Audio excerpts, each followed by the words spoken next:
যুক্তরাজ্যকে যুক্তরাষ্ট্রের মতো বাস্তববাদী হতে পরামর্শ দিয়েছেন কনজারভেটিভ পার্টির নেতা ক্যাম্বেডেন। জাতীয় স্বার্থে কাজ করার আহ্বানও জানিয়েছেন তিনি।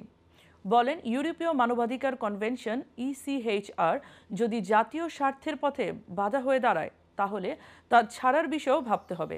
তিনি আরও বলেন, যুক্তরাষ্ট্র তাদের স্বার্থকে অগ্রাধিকার দিচ্ছে, যুক্তরাজ্যেরও একইভাবে এগোনো উচিত। তিনি আরও বলেন, স্টারমারের পরবর্তী হোয়াইট হাউসে তিনি গেলে রাশিয়ার প্রেসিডেন্ট ভ্লাদিমির পুতিনকে প্রকাশ্যে এক নায়ক বলতে দ্বিধা করতেন না। যুক্তরাষ্ট্র ও ইউরোপের মধ্যে ইউক্রেন যুদ্ধ নিয়ে কূটনৈতিক সম্পর্ক কিছুটা টানাপোড়েনের মধ্যে রয়েছে। বিশেষ করে প্রেসিডেন্ট ট্রাম্প ইউরোপকে প্রতিরক্ষা ব্যয় বাড়ানোর জন্য চাপ দিচ্ছেন। The US is not an authoritarian regime. It shares those same Western values that we share: free trade, free enterprise, free speech. But what we see it doing is acting in its national interests. It is being realistic, and we need to be so too. Now, that doesn't mean we're going to agree on everything. We disagree with them on that resolution, for example. But that is why I want the Prime Minister to be successful in his talks and find out what the thinking was behind that.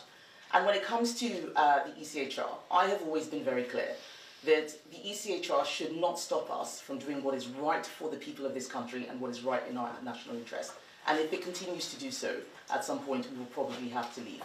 What I have not agreed with is deciding that we should leave without having a plan for what that looks like and how to do so in a way that makes sense.